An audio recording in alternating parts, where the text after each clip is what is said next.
Welcome to the Underqualified Thoughts podcast. This is Andy, and Caleb is with me as always. Right before we started this podcast, Caleb was a little low on energy, and I kid you not, he said, I gotta get hyped up for this one. Pulls open YouTube and watches a short of Rory McIlroy's hips. No, it was a golf video. Guys, it wasn't about his hips. It was him driving through the ball with his hips. Okay, get it right. So it was about his hips. Hunter gets it. Hip check. He's in hockey. Well, no, but you do that with a golf ball too. But it's I'll show you later. No, you will not. So, that was a little background as to what's going on in Caleb's world and what gets him hype and motivated. Yeah, get hype. Hey, I'll always be excited if you send me a video. Dan, if you send me a video of some golfer, I'll or critique Kendall, it. Make or sure your mom.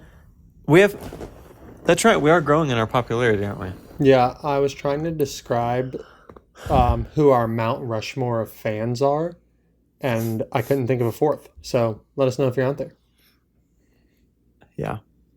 Because right now the top three is Dan. Go back Kendall, to season 1, episode 4 for our phone number. I do have another friend from church who said that she had listened to so many episodes that she could hear my voice in her head without me talking, which was obviously concerning for me as well as her. Yeah, that's weird. So maybe if Anna's listening and she lets me know, she can make it onto the Mount Rushmore. You know, that's the first thing they say that goes whenever you die. What? Their voice. The person that goes? Like, yeah, no, like you forget what their voice sounds like whenever they leave. Well, you forget what people sound like when they're alive because you just try to give me an impression of someone and it was... No, that was a good average impression. Anyway. The cadence was good. The sound of the voice was good. I'll work on it. This is the Underqualified Thoughts podcast. As I already told you, my name is Andy, and Caleb is sitting to my left today. And I think that's normally where you sit. We are going to talk about Caleb's... Would you say it is the biggest transition of your life? If it's not the top, it is certainly like top 3. Yeah, I was setting you up. It's not the top. The top was moving to a different country to marry your wife and starting a career after college. Well, no. The biggest transition in my life is obviously whenever I went from being a depraved sinner to a sanctified Christian. But so, number 1, Jesus Juke. Number 2, moving internationally. No, it was not moving internationally. Moving Texas here. is a different country. Yeah. I forgot. Sorry, I forgot. I thought you were talking about Turkey.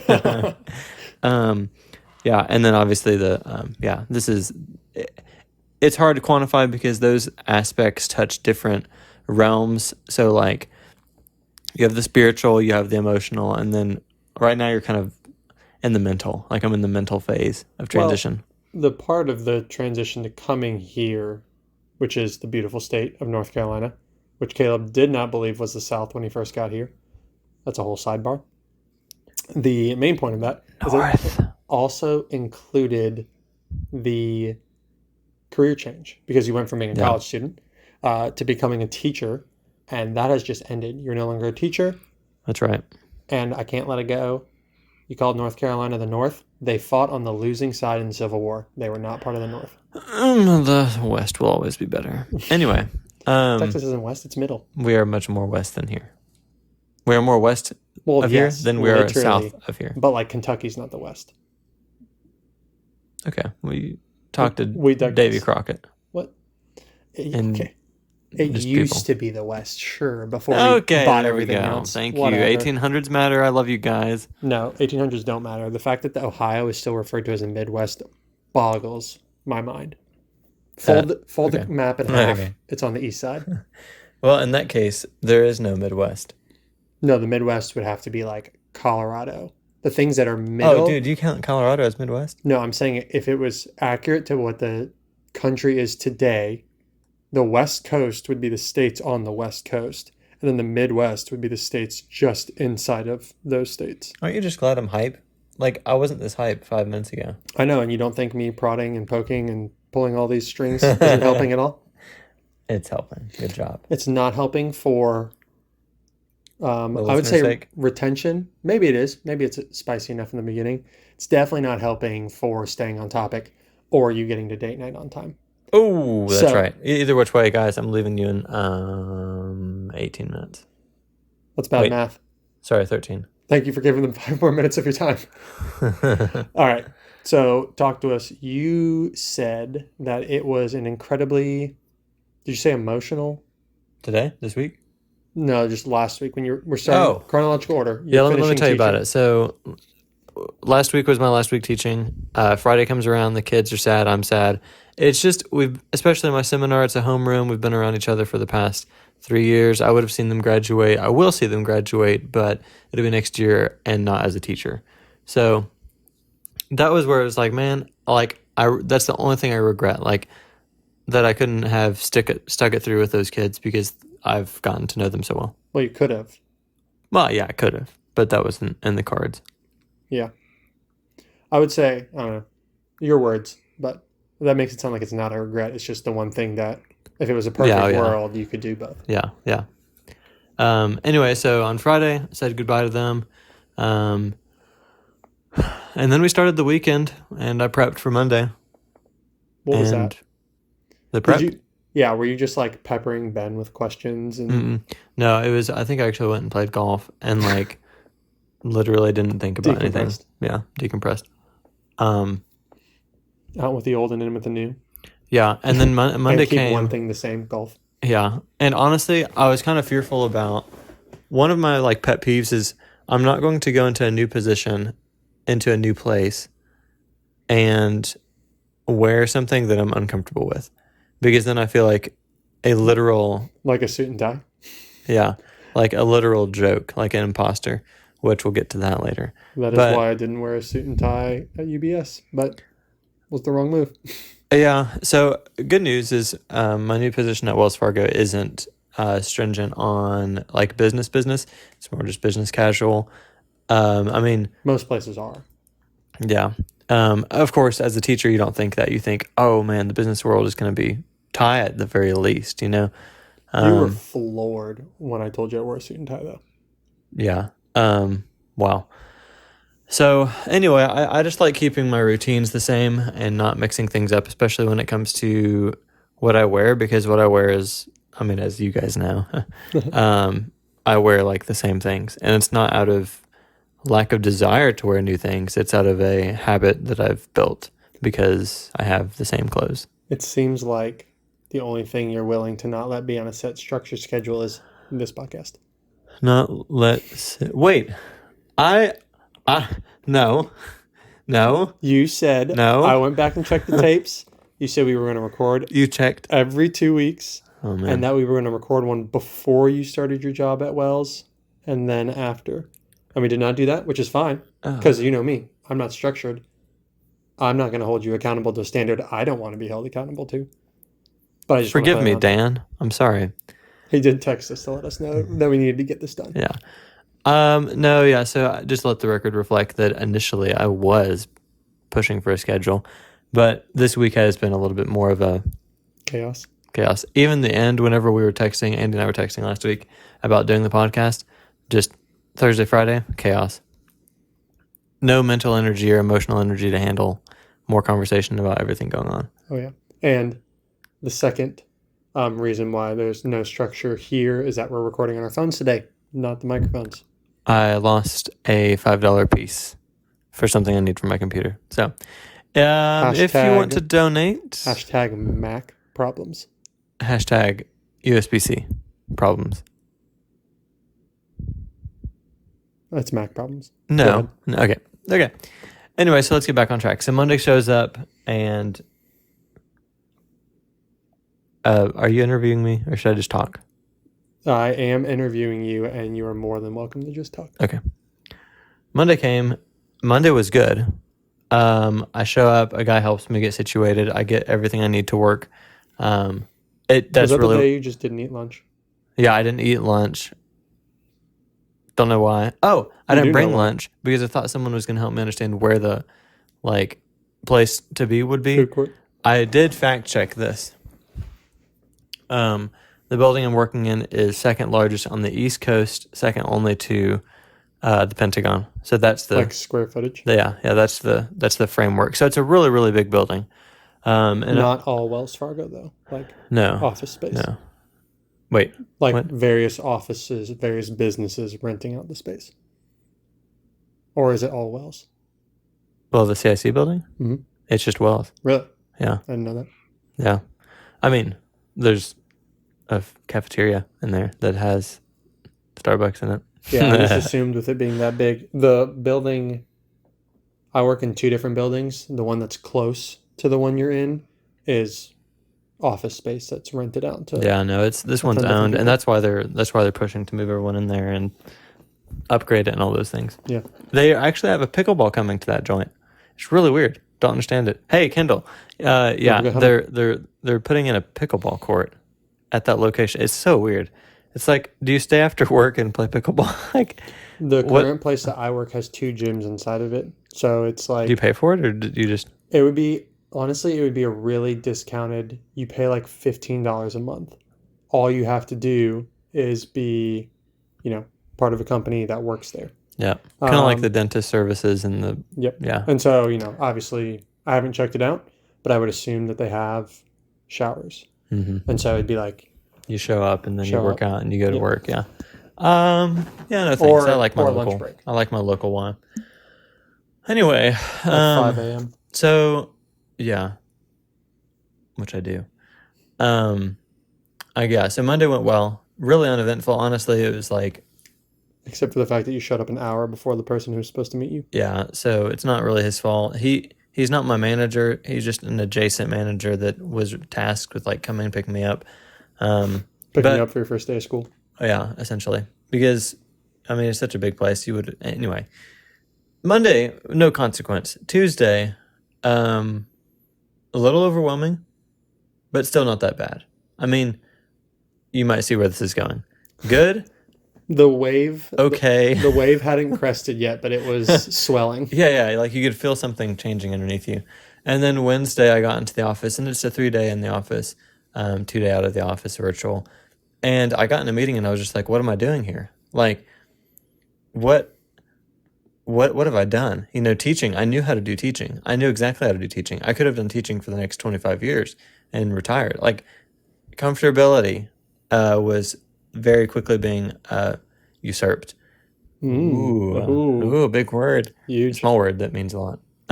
Small word that's somehow big at the same time. Yeah. Anyway, so I called a bunch of people after work, and I was just like, "Hey, this happened. I mean, work was terrible today because did I make a good choice coming here?" Like, Shout out to me being one of those people. yeah, Andy, of course, and other Shout people. out to your wife. Shout out to all the people, I don't know who the other people were. all the people. And anyway, so I was just like, "Is this a good decision? Should I have done this?" Clearly, it's a better choice right now for me than teaching, and moreover, God wouldn't. Well, there was at a moment there was a slight moment of thought. Well, Jonah was permitted to like flee into Are his you suggesting that Wells Fargo was your Tarshish? yeah Or your belly of the whale? Yeah, belly of the whale. I don't think that's how that would work necessarily, but regardless, I asked myself the question. I was like, so clearly, like, what is God teaching me now? That's like the question you always need to be asking yourselves. And it's hard to remember that whenever you're struggling with just high emotions, tiredness, new location, new environment. Knew everything. But clearly, God's teaching me things like patience and dedication and trust that if He did let me get this job, He's going to help me figure it out. Like, He will provide. And all that goes without saying, really, that trust should have been inherited already with the idea of, Christ on the cross. But you've read the story of Israel. You know what happened. Right. We always kind of go back and forth. So, such is life. You didn't quite have a John golden said. calf experience, but No, you had no. a lesser version. Yeah. And one friend actually said that this idea of like, do we idolize our jobs and ourselves to the point where when we get to our new positions, we want to be the best, or like, it's not like we're like actually thinking that we're the best or that we're like going to know how to nail it the first day, but we kind of are. Like first day, like we're going to come in, we're going to be able to handle every situation. We'll be able to be approved and looked upon as someone that, no, like you don't know anything. You're a first day recruit that like is trying to figure this out. A new recruit. So that was Wednesday, and I was kind of fearful of, so good news. Thursday, Friday is my remote days. And so Technically, they don't have to be. It's a 3-day minimum in the office. You can go in all 5 days if you want. technically, and I don't know, I probably would if more people were there. Yeah. Anyway, Thursday and Friday have been, today's Friday, has been significantly better. Let's pause for a second. Shout out to Remy, clattering above our head. Yeah. Yeah, how does it feel to be, as I asked you, how does it feel to get paid to not leave your house to do little work since you haven't learned how to do your job yet? Yeah, it's getting paid, obviously. Work is work. So I do try to really segment my life whenever I'm at work. Even if it's, so there is this idea of like work-life balance, like there's this intangible moment where work does creep into life and life into work. But at the same time, for me, I like my boxes and like understanding where things should fall. So I even had to talk to McCamey and be like, hey, I apologize for acting this way at home the other day because I had my work mindset on and it was pretty direct, like when I didn't need to be. And but because you're at home, this is gonna happen exponentially when Miriam shows up. Yeah, there's been so many times where I've been in work mode, Lily is crying or doing something in the other room, Caitlin needs my help, and I'm in work mode. Doesn't go well. Well, and that's the downside, and that's where work-life balance it doesn't help either sides. I get it whenever you can like make exceptions and when work allows for problems to arise at home and when vice versa, when problems. Anyway, grace. So here we are. All right. So for your benefit, you're welcome. I took notes on 3 points that I had while you were talking. Oh my, notes. 1, didn't cut Structure. you off. 2, you only have 5 minutes left, even though questionably you told the people you had more and you're a man of your word. Sorry, guys. So I count wrong. He doesn't do good maths. He got a communications associate job. Yeah. So the first one will be empathy. I cannot tell you how bad my first day was at Wells. I think I tried to. You tried, and it went straight over my head. So now that you're here, on my first day of Wells, I also took Charlotte's public transportation for the first time. Oh, so you knew No. everything. So I am on the trolley, which thankfully, at the very least, the reason I took it is because we are at the end of the line is literally outside our apartment door. So I walk outside the apartment door, it's the end of the line. So as long as the train is in the station, I know what time it's leaving.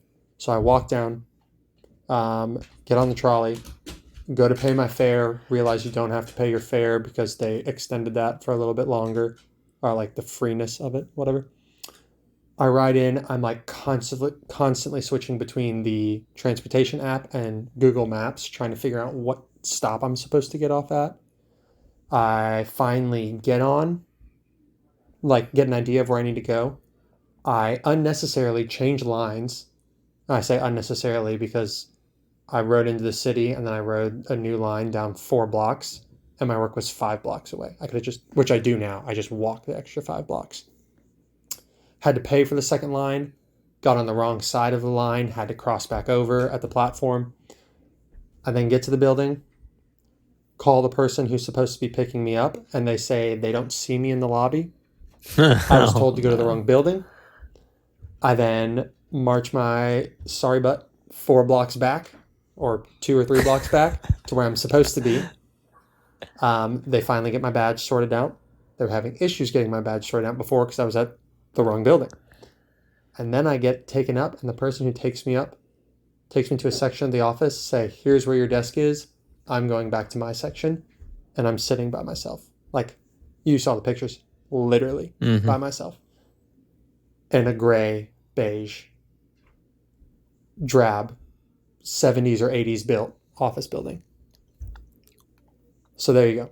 I relate with your overwhelmedness on your first week. Yeah, second that's like first day too. Yeah. Mine didn't hit until Wednesday. Oh, it hit quick. I was like, what are we doing? I was like, when I was at home, I was a dad.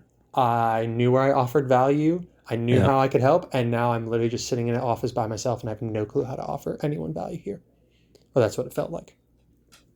And some advice that Caitlin gave me during that time, which applies to you as well, and we can give to the listeners, is to not evaluate your life and its circumstances when you're not in a good mental health space. That's about major change. Don't evaluate anything. There we go.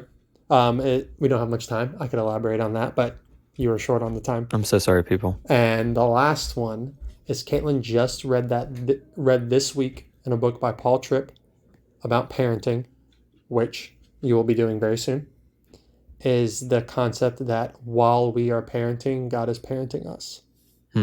Yeah. And so that is like, I don't remember exactly where that fit into what you were saying, or it was like you said something and I was like, oh, this is going to apply to Trusting the future. God. Yeah, that whole thing. If you don't remember from your childhood, you don't enjoy being parented or disciplined. Yeah. And just the reminder and putting it in that framework of that while you're doing the parenting, you're also being parented. Cool. That's good. I hope people actually listen to this one. Oh, I think it is our most... Oh, wait, are we still... We're still going. Oh, we're still going. Okay. I think this is our most, outside of the, I think, constructive chaos in the first 5 minutes, this is our most compact, and I would say valuable and applicable podcast to the people. We'll keep building on it, hopefully. We'll see. Oh, Depends on when your wife pops. that's right. All right. Well, I'll sign off. Goodbye, guys. Bye.